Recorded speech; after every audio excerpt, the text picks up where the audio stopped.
بسم اللہ الرحمن الرحیم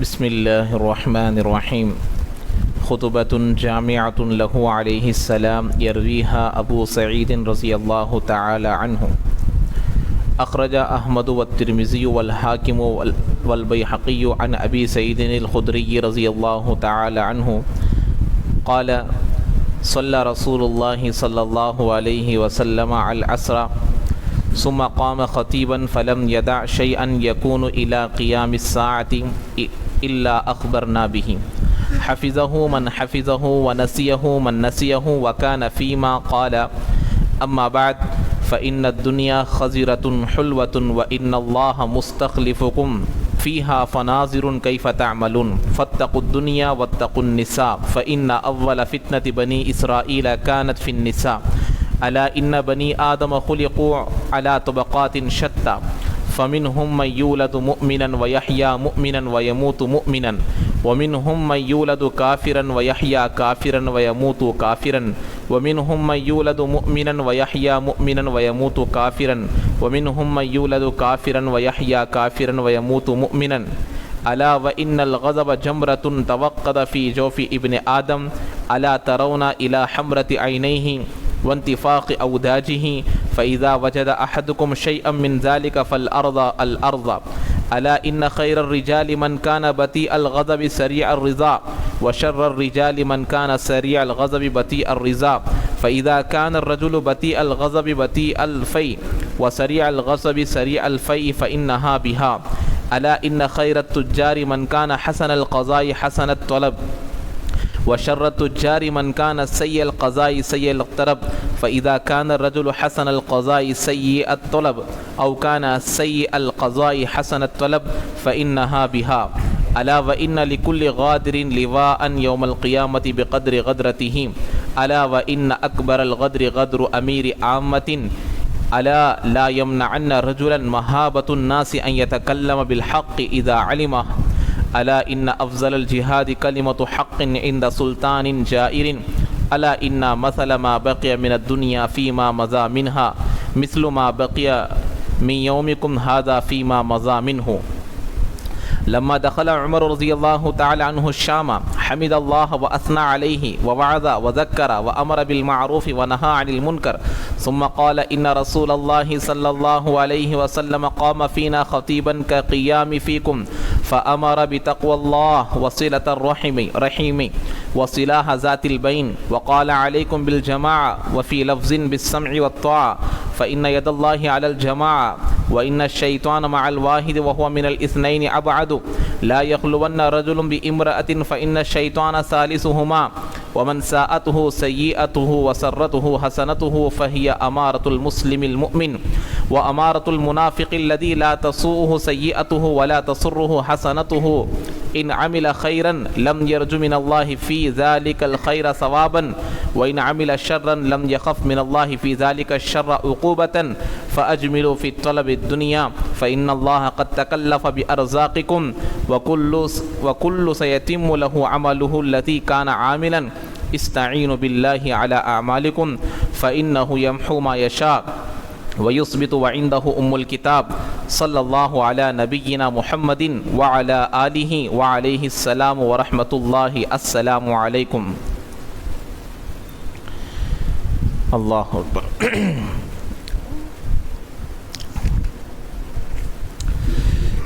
تو یہاں پر اللہ کے نبی علیہ الصلاۃ والسلام کی نصیحت حضرت ابو سعید خدری رضی اللہ تعالیٰ عنہ بیان کر رہے ہیں. اللہ کے نبی علیہ الصلاۃ والسلام کے جو الفاظ، جو احادیث، جو باتیں صحابہ ہم تک پہنچائے ہیں، ان کا ہم لوگ جتنا بھی شکر ادا کریں وہ کم ہے. اس لیے کہ نبی کی جو ذمہ داری تھی وہ نبی پوری کر کر چلے گئے. ایسے تو دین کی ذمہ داری اللہ نے خود لی ہے، انا نحن نزلنا الذکر وانا لہ لحافظون، کہ ہم ہی دین کو نازل کیے ہیں اور اس کی حفاظت بھی ہم ہی کریں گے. لیکن نبی کے پاس اور نبی کا دین ہم تک پہنچانے میں جو ذریعہ بنے ہیں وہ صحابہ ہیں. اسی لیے صحابہ کو نائب نبوت کہتے ہیں. جیسے امام ہے، نائب امام ہے. جب امام نہ ہو تو نماز کون پڑھائے گا؟ نائب امام پڑھائے گا. تو ایسے ہی نبی کا نائب وہ صحابہ ہیں. نبی کی پوری ذمہ داریوں کو نبی جانے کے بعد ادا کرنے والے کون ہیں؟ وہ صحابہ ہیں. تو یہاں پر حضرت ابو سعید خدری رضی اللہ تعالیٰ عنہ اللہ کے نبی کی کچھ باتیں بیان کر رہے ہیں جس میں ہمارے لیے ہدایت ہے. جس میں ہمارے لیے کیا ہے بھائی؟ ہدایت ہے. ہم لوگ جو ترجمہ کرتے ہیں، ترجمہ حدیث کی پوری وضاحت نہیں کر سکتی. نبی کے زبان سے نکلے ہوئے الفاظ میں اللہ نے ہدایت رکھی ہے. اگرچہ ہم لوگوں کو سمجھانے کے لیے ہم لوگ اردو میں بول دیتے ہیں، لیکن اللہ تعالیٰ ہدایت کس میں رکھا ہے؟ نبی کے زبان سے نکلے ہوئے الفاظ میں، حدیث میں، حدیث مبارکہ میں، قرآن کی آیتوں میں. ہاں، اس کی وضاحت سننے کے بعد ہماری کیونکہ سمجھ میں آتا ہے، جب آدمی کیا ہو اس کی زندگی بدل جاتی ہے. تو یہاں پر دیکھیے حضرت ابو سعید خدری رضی اللہ عنہ فرما رہے ہیں اللہ کے نبی ایک دن ہم کو عصر کی نماز پڑھائے. کون سی نماز بھائی؟ ہاں، عصر کی نماز پڑھا دیے. پھر اللہ کے نبی ممبر پر کھڑے ہو گئے. تو اس دن اللہ کے نبی علیہ الصلاۃ والسلام اتنی باتیں ہم لوگوں کو بتائے جو قیامت تک پیش آنے والی تھی. ایسی بہت ساری باتوں کو اللہ کے نبی ہم کو بتائے جو قیامت تک پیش آنے والی تھی. تو وہ کیا چیزیں تھیں؟ اس میں سے اللہ کے نبی کا بیان بہت لمبا بیان تھا، بہت بڑا بیان تھا، بہت گفتگو بہت لمبی ہو گئی. تو اس میں خود حضرت ابو سعید خدری رضی اللہ تعالیٰ عنہ فرما رہے ہیں کہ حافظہ من حفظہ ونسیہ من نسیہ. اس میں جتنی باتوں کو جس نے یاد کیا یاد کر لیا، اور جو بھول گیا وہ بھول گیا. اب بتائے نا ہمارے بھی کتنے لوگ ایسے رہتے، مغربت کیا ہوا بھائی؟ بہت اچھا بیان ہوا، بہت اچھا بیان. کیا ہوا؟ بولتے نہیں. اس میں سے 2 باتیں بولتے. گھنٹے بیان میں کتنے باتیں یاد ہوئی؟ 2 باتیں. اور بعض لوگ رہتے جن کو سب باتیں یاد ہو گئی رہتی. تو وہی بات یہاں بتا رہے ہیں کہ بھائی جس کو یاد ہو گئے وہ یاد ہو گیا، اور جو بھول گیا وہ بھول گیا. اللہ کے نبی علیہ الصلوۃ والسلام کی باتیں، اس میں سے ایک بات کیا تھی؟ اللہ کے نبی علیہ السلام نے فرمایا فَإِنَّ الدُّنْيَا خَضِرَةٌ حُلْوَةٌ. دنیا یہ خوبصورت ہے، سرسبز ہے، شاداب ہے کہ اس میں ہر آدمی دھوکہ کھا جائے گا. ہر آدمی کیا ہو جائے گا؟ دھوکہ کھا جائے گا دنیا میں. یہ دنیا ایسی چیز ہے. اور اس کے بعد اللہ کے نبی نے فرمایا وَإِنَّ اللَّهَ مُسْتَخْلِفُكُمْ فِيهَا فَنَاظِرٌ كَيْفَ تَعْمَلُونَ. اللہ نے تم کو دنیا میں کچھ مہلت دے کر بھیجی ہے. کچھ مہلت دے کر بھیجی ہے، 70 سال، 60 سال، 50 سال. اس میں کسی کو مالدار بنایا تو کسی کو غریب بنایا، کسی کو صحت مند بنایا تو کسی کو بیمار بنایا، کسی کو شہری بنایا تو کسی کو دیہاتی بنایا. کیوں بنایا اس طریقے سے اللہ تعالیٰ؟ فَنَاظِرٌ كَيْفَ تَعْمَلُونَ. یہی دیکھنے کے لیے کہ تمہارا امتحان لیا جائے کہ تم زندگی کیسے گزارو گے. یہ دیکھنے کے لیے اللہ نے بھیجا ہے. اس کے بعد فَاتَّقُوا الدُّنْيَا وَاتَّقُوا النِّسَاءَ. دیکھیں اللہ کے نبی علیہ السلام، دنیا سے بھی بچو، عورت سے بھی بچو. 2 چیزیں اس امت کے فتنہ ہے. یہ ایک کیا ہے؟ دنیا سے مراد مال، اور عورت سے عورت ہی ہے. تو اللہ کے نبی علیہ السلام فرما رہے ہیں کہ عورت کی محبت میں پڑھ کر اپنے حقیقی خدا کو مت بھولو. عورت کے پیچھے پڑھ کر، یعنی وہ بیوی بھی ہو سکتی ہے یا کوئی دوسری عورت بھی ہو سکتی ہے.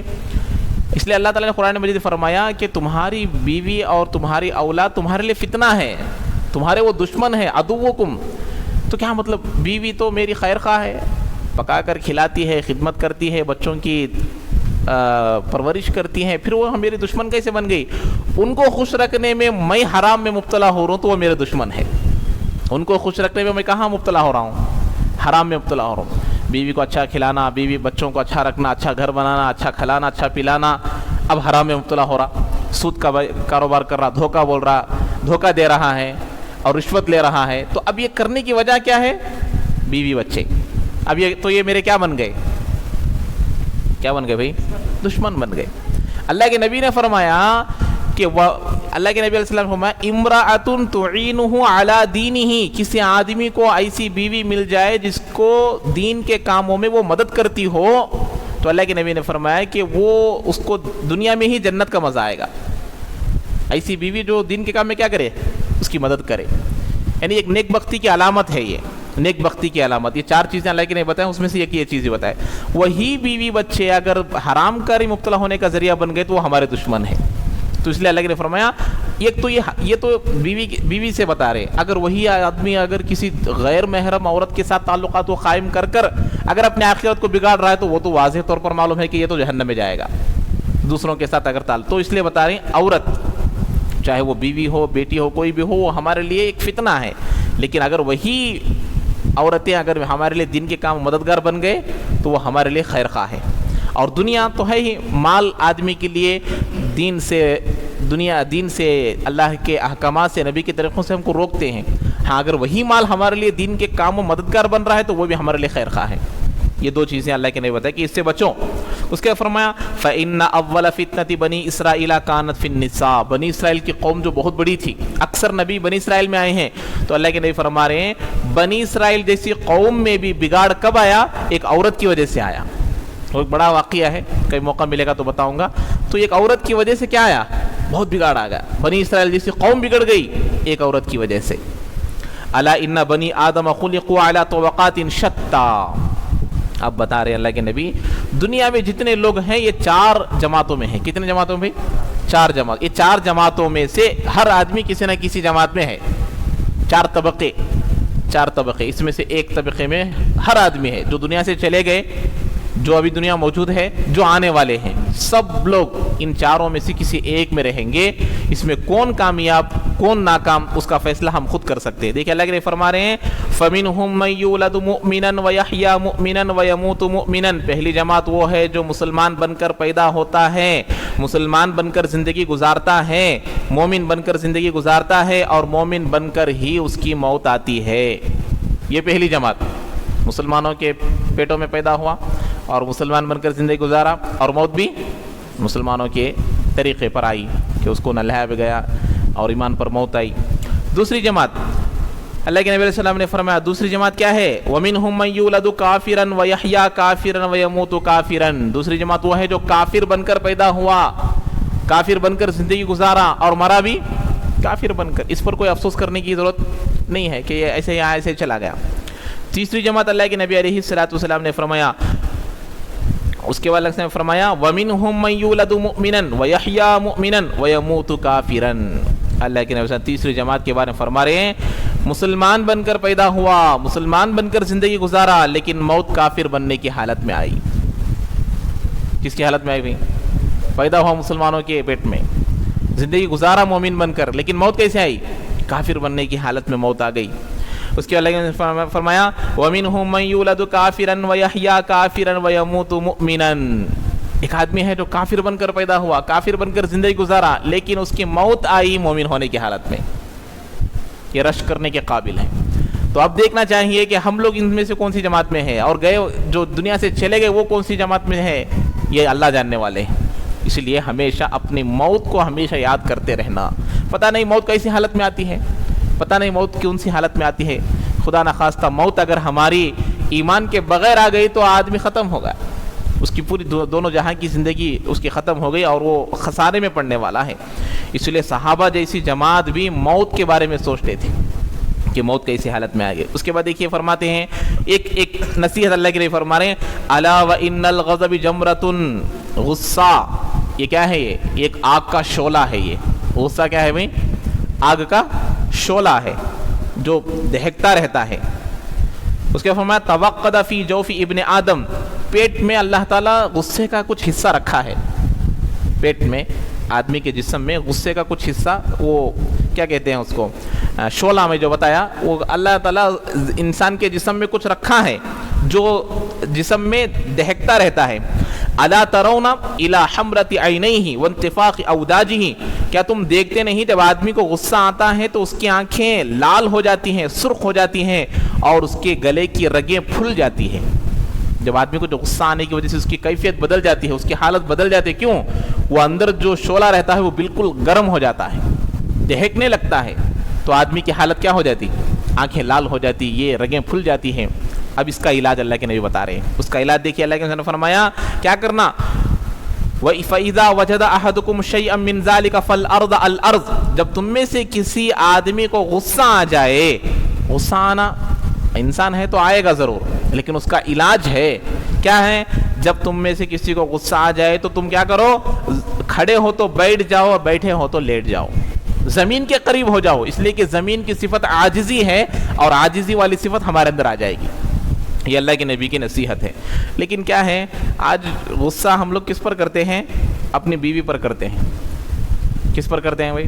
بیوی پر کرتے ہیں، ماں باپ پر کرتے ہیں، بچوں پر کرتے ہیں. باہر کا غصہ لا کر گھر میں ڈالنے کا، آفس کا غصہ لا کر بیوی پر ڈالنے کا، اب بیوی کچھ پوچھنے گئی غصہ کر کے بات کرنے کا، یہ ٹھیک نہیں ہے. حالانکہ آدمی کے ایک اصول کیا ہے معلوم؟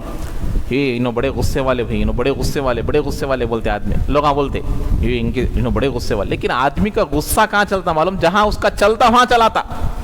یہ جو غصہ آپ کمشنر کے پاس چلاتا انہیں، اب یہ جو غصہ کوئی پولیس کے پاس چلائے گا وہاں چپ بیٹھ جاتا. اب یہ بیوی بیچاری کیا بھی نہیں کر سکتی، ماں بیچاری کیا بھی نہیں بول سکتی، باپ بیچارہ کیا بھی نہیں بول سکتا. باپ کے سامنے غصہ، بچوں کے سامنے غصہ، بیوی کے سامنے بیوی کیا کر سکتی ہے؟ اس لیے یہاں غصہ چلا. اب مشہور ہوگا یہ غصہ بھائی انہیں غصہ. تو اس لیے کبھی بھی آ کر غصہ نہیں کرنا، اور خاص طور پر گھر والوں کے اوپر تو غصہ نہیں کرنا. اگر غصہ کرنا ہی چاہتے ہیں تو پولیس اسٹیشن میں جا کر کرو. اس کے بعد فرماتے ہیں الا ان خیر الرجال من کان بطیء الغضب سریع الرضا وشر الرجال من کان سریع الغضب بطیء الرضا. تو اللہ کے نبی فرما رہے ہیں تم میں بہتر آدمی کون ہے معلوم؟ وہ آدمی ہے جس کو غصہ دیری سے آتا ہو اور جلدی چلا جاتا ہو. کوئی غصے کا معاملہ ہو رہا، بیوی کوئی غلط کام کر دی، غصہ آ گیا، کوئی آدمی ساتھی غلط کام کر دیا، غصہ آیا، لیکن غصہ جلدی نہیں آنا، لیٹ سے آنا ہے اور جلدی چلے جانا ہے. یہ بہت بہترین آدمی ہے. اور اللہ کے نبی نے فرمایا سب سے بدتر آدمی وہ ہے جس کو غصہ جلدی آ جاتا ہے اور دیر سے جاتا ہے. یہ برا آدمی. ہم لوگ جماعتوں میں جاتے ہیں، غلطی کس سے ہوتی ہے؟ فرشتوں سے ہوتی. کیا غلطی کس سے ہوتی؟ فرشتوں سے ہوتی، انسانوں سے نہ ہوتی. بچوں سے ہوتی، انسانوں سے ہوتی. تو اس غلطی پر ہم لوگ غصہ نہیں کرنا. ہاں غصہ آتا ہی ہے. اب آپ کے غصہ آنے سے وہ غلطی درست ہو جائے گی کیا؟ اس کو بعد میں سمجھاؤ، الگ سے بلا کر بتاؤ کہ دیکھو یہ جو کام کیا ہے نا یہ بہت غلط. اب آپ سب کے سامنے ڈانٹیں گے، وہ غلطی تو درست نہیں ہوگی، لیکن اس کے دل میں آپ کی نفرت بیٹھ جائے گی کہ بھئی یہ آدمی درست نہیں ہے، یہ آدمی غلط ہے، یہ آدمی کے ساتھ ایک بار سے جماعت میں نہیں آنا، یہ آدمی کو بات نہیں کرنا. یہ تمام چیزیں کیوں پیدا ہو رہی؟ سب کے سامنے غصہ کرنے کی وجہ سے. اس وقت اپنے غصے کو قابو میں رکھو. ٹھیک ہے چھوڑ دو، ختم. وہ جو چیز ٹوٹ گئی، جو غلطی ہو گئی اس کو چھوڑ دو. اب آپ بیٹھ جاؤ. اب رات میں سونے کے وقت میں اس سے الگ سے بلا کر وقت نکال کر بات کرو. اب نصیحت کرو. وہ کہے گا کہ ہاں انشاءاللہ اب سے ایسی غلطی نہیں ہوگی. اب آپ کی قدر کرے گا، آپ کی بات کو مانے گا. ایک ادا کی وجہ سے اس کے اندر یہ چیز پیدا ہو جائے گی. تو یہ بتا رہے ہیں غصہ لیٹ سے آنا، تاخیر سے آنا اور جلدی چلے جانا، یہ بہترین آدمی ہے. جس کو غصہ جلدی آتا ہو اور لیٹ سے تاخیر سے جاتا ہو، بدتر آدمی ہے. اس کے اللہ کے نبی علیہ الصلوۃ والسلام نے فرمایا ایک آدمی کیسا ہے؟ فَإِذَا كَانَ الرَّجُلُ بَطِيءَ الْغَضَبِ بَطِيءَ الْفَيْءِ وَسَرِيعَ الْغَضَبِ وَسَرِيعَ الْفَيْءِ. اللہ کے نبی نے فرمایا ایک آدمی کیسا ہے جو جلدی غصہ بھی آتا ہو اور جلدی بھی چلا جاتا ہو، اور سریع الغضب. فَإِذَا كَانَ الرَّجُلُ بَطِيءَ الْغَضَبِ بَطِيءَ الْفَيْءِ، تاخیر سے بھی آتا ہو اور جلدی بھی جاتا ہو. اور ایک آدمی ایسا ہے جس کو جلدی بھی آتا ہو اور جلدی بھی چلا جاتا ہو. یعنی کہ آدمی کے اندر دونوں صفتیں ہیں، جلدی آتا ہے اور ایسا نہیں، جلدی آتا ہے اور تاخیر سے جاتا ہے، یا پھر تاخیر سے آتا ہے جلدی جاتا ہے. یعنی ایک صفت اچھی ہے، دوسری صفت اچھی نہیں ہے. تو اللہ کے نبی صلی اللہ علیہ وسلم فرما رہے ہیں کہ یہ آدمی برابر سرابر ہے، لیکن اس کے اندر ایک کمی ہے. اس کے اندر کیا ہے؟ ایک کمی ہے. ایک کمی، اس کی کمی ہے، وہ بتا رہے ہیں اللہ کے نبی صلی اللہ علیہ وسلم. اس کے بعد آگے اللہ کے نبی علیہ السلام نے فرمایا الا ان خیر التجار من کان حسن القضاء حسن الطلب وشر التجار من کان سیء القضاء سیء الطلب. اب بتاؤں، اللہ کے نبی بول رہے ہیں غور سے سنو، بہترین تاجر، بہترین بزنس مین کون ہے معلوم؟ ہم لوگ سمجھتے ہیں اللہ کے نبی علیہ السلام جنت جہنم سکھانے آئے. کیا سمجھتے ہیں ہم لوگ؟ جنت جہنم بولنے کے لیے آئے، نماز پڑھنا کیسا بولنے آئے، حج کیسا کرنا، عمرہ کیسا کرنا بولنے. نہیں، اللہ کے نبی بزنس کرنا بھی سکھائے ہیں. اللہ کے نبی بیوی کے حقوق ادا کرنا بھی سکھائے ہیں. یہاں تک کہ ایک بات، بندہ اپنی بیوی کے پاس جا رہا ہے تو وہاں کس طریقے سے کام انجام کرنا، یہ بھی اللہ کے نبی تعلیم دیے. یہ ہمارے نبی ہے، اس لیے کہ ایک چیز بھی اللہ کے نبی کی زندگی سے چھپ کر نہیں ہے.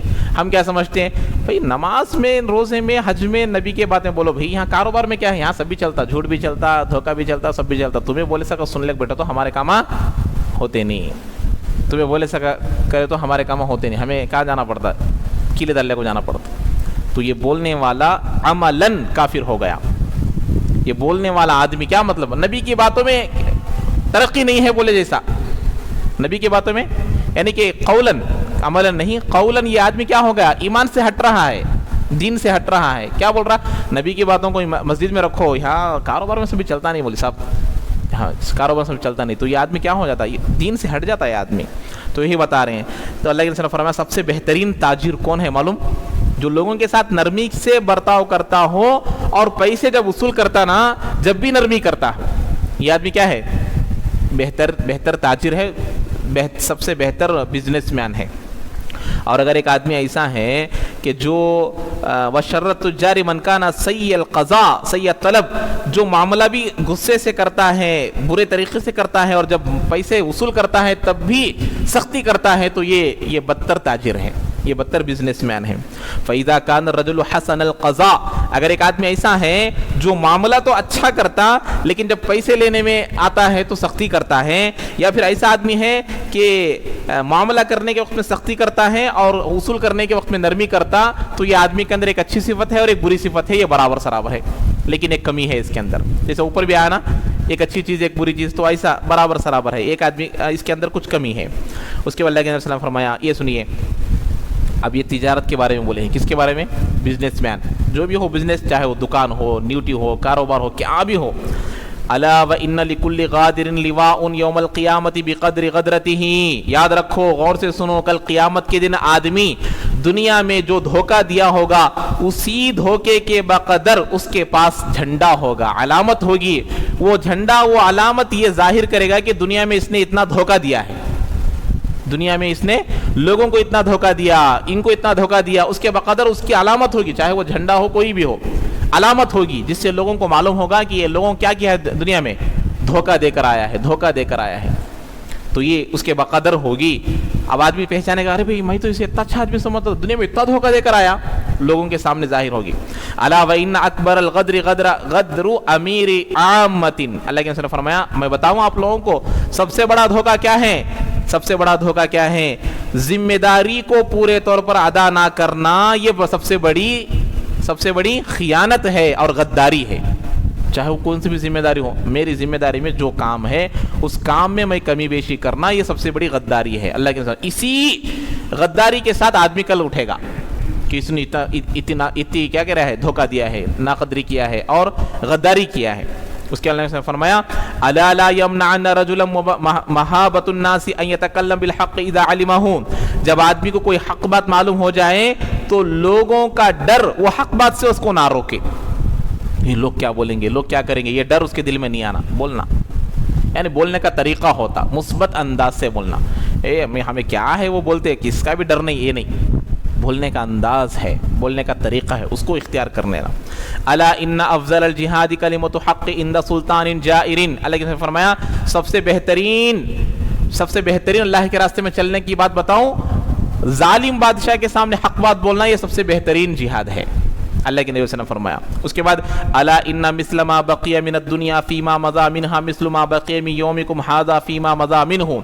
غور سے سنو، میں ایک بات بتاؤں آپ لوگوں کو، آپ لوگوں کی زندگی ایسی ہی ہے جیسے آج کا دن ہے. تمہاری زندگی اتنی ختم ہو گئی جتنا آج کے دن کا حصہ ختم ہو گیا. ابھی دن کتنا باقی ہے اتنی زندگی باقی ہے. آج دن کتنا گزر گیا، سورج نکل کر ڈوب بھی گیا، ہماری زندگی اتنی ختم ہو گئی. اب باقی جتنا بھی ہے وہ زندگی باقی ہے. کتنی ہے نہیں معلوم. کتنے لوگ سو جاتے ہیں لیکن اٹھتے نہیں ہیں. الحمدللہ الذی احیانا بعد ما اماتنا والیہ النشور. تمام تعریفیں اس اللہ کے لیے ہے جس نے ہم کو موت دے کر پھر زندہ کیا، اٹھایا نہیں. احیانا بول رہے ہیں، کیا بول رہے ہیں؟ زندہ کیا. اس لیے کہ کتنے لوگ سو جاتے ہیں لیکن صبح میں جنازہ اٹھتا ہے. تو احیانا بول رہے ہیں، احیانا بعد ما اماتنا، مارنے کے بعد. کتنے کے بعد بھائی؟ مارنے کے بعد. وقت بہت ہو گیا ہے، اب ایک چھوٹی حدیث ہے، بس کریں گے، وقت زیادہ ہو گیا ہے. کیا بولتے؟ یہ حضرت عمر رضی اللہ تعالیٰ عنہ کی روایت ہے، چھوٹی ہے، اسے پڑھ کر ختم کر دیتا ہوں. تو حضرت عمر رضی اللہ تعالیٰ عنہ شام کو تشریف لائے. شام کو تشریف لے گئے، یعنی شام ملک ہے نا، ملک شام، وہاں پر تشریف لے گئے. وہاں جانے کے بعد حمید اللہ و اثنى علیہ، اللہ کی تعریف کیے اور نبی علیہ الصلوۃ والسلام پر درود و سلام بھیجے.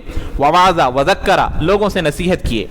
نصیحت کرے اور وَأَمَرَ بِالْمَعْرُوفِ وَنَهَى عَنِ الْمُنْكَرِ اچھائی کا حکم کیے برائیوں سے روکے. وہاں جانے کا ہمارا یہی کام ہے, صرف اچھائی کا حکم کرنا برائیوں سے نہیں روکنا یہ نہیں ہے, دونوں کام کرنا ہے, یہی ہمارا امر بالمعروف نہی عن المنکر ہے. اور اس کے فرمایا ان رسول اللہ صلی اللہ علیہ وسلم قام فینا خطیبا کقیام فیکم, آج میں آپ لوگوں کے سامنے ایسا ہی کھڑا ہوا ہوں جیسے اللہ کے نبی اس سے پہلے ہمارے سامنے کھڑے ہو کر نصیحت کیے تھے. یعنی آج میں آپ لوگوں کے سامنے نبی کی باتوں کو بیان کروں گا. کیا ہے؟ فَأَمَرَ بِتَقْوَى اللَّهِ, میں تم لوگوں کو یہ بات بتاتا ہوں کہ ہمیشہ اللہ کو سامنے سمجھو. ہمیشہ میرا اللہ کہاں ہے؟ میرے سامنے. تو آدمی متقی بن جائے گا. دن بھر روزہ رکھ کر رات بھر نمازیں پڑھنے والوں سے افضل آدمی وہ ہے جو اللہ کو ہمیشہ سامنے سمجھتا ہے. کیا مطلب؟ اب جیسا سی سی کیمرہ ہے, کوئی آدمی غلطی کرے گا 500 پڑھے گا نہیں اٹھائے گا, ارے متولی صاحب دیکھ لیتے, وہیں امام صاحب دیکھ لیتے, کون اٹھائے بول کو, عزت کا سوال ہے چھوڑ دیتے. لیکن وہی اللہ کا ڈر آئے گا تو آدمی گناہوں سے بچ جاتا. وہی بتا رہے ہیں کہ اللہ سے ہمیشہ ڈرو. وصلۃ الرحمی, رشتہ داروں کے ساتھ اچھائی کا معاملہ کرو, رشتے کبھی بھی مت توڑو. وصلاح ذات البین, اور آپس میں کبھی لڑائی ہو جائے تو صلح کر لو, اس بحث کو لمبی مت کرو. اس کے بعد فرمایا وقال علیکم بالجمع, ہمیشہ جماعت کے ساتھ رہو. جہاں لوگ اچھے مل جل کر رہتے ہیں وہاں رہو, تنہا مت رہو کبھی بھی, تنہا الگ مت رہو, جماعت کے ساتھ مل کر رہو. جماعت چاہے وہ کوئی جماعت یعنی لوگ مل کر جو کام کرتے ہیں نا ان کے ساتھ رہو. میں اکیلا یہ کبھی بھی یہ زندگی نہ کو کرو, جماعت کے ساتھ مل کر رہو. وفی لفظ بالسمع والطاعہ, یعنی بڑے لوگوں کی باتوں کو مانو اور اطاعت کرو. فإن ید اللہ علی الجمع, اس لیے کہ اللہ کی مدد جماعت پر ہوتی ہے, تنہا آدمی پر نہیں ہوتی. وإن الشیطان مع الواحد وهو من الاثنين ابعد, اللہ کے نبی صلی اللہ علیہ وسلم فرمایا یاد رکھو ہمیشہ شیطان ایک آدمی کے ساتھ ہوتا ہے, دو آدمیاں جب آ جاتے ہیں شیطان دور چلا جاتا ہے. سمجھ رہے ہیں؟ آدمی جب اکیلا ہوتا ہے تو کیا ہوتا ہے؟ شیطان مسلط ہوتا ہے. اس لیے سفر تنہا نہیں کرنا, بولتے نہیں بولتے, تنہا نہیں کرنا. اب آدمی کم سے کم کچھ گناہ کرنا چاہے تو کم سے کم بازو والے کی شرم سے تو گناہ نہیں کرے گا وہ, کہ بھئی یہ دیکھے گا تو کیا سمجھے گا, کم سے کم یہ ڈر سے تو گناہوں سے بچے گا. کوئی نہیں ہے, جو دل میں آئے وہ کرے گا. تو اسی لیے کہہ رہے ہیں ہمیشہ اکیلا جب آدمی رہتا ہے تو اس کے ساتھ شیطان ہوتا ہے, دو آدمی آ جائیں گے تو شیطان دور چلا جائے گا. لیکن بعد میں دیکھیے لا یخلون رجل بامرأۃ فإن الشیطان ثالثہما, لیکن جب ایک لڑکا ایک لڑکی ایک مرد ایک عورت جمع ہو جائے تو وہاں تیسرا شیطان آ جاتا ہے. نامحرم مرد عورت جمع ہو گئے تو تیسرا کون آ جاتا وہاں پر؟ شیطان آ جاتا, جو وہاں پر ان لوگوں میں فساد کو مچا دے گا.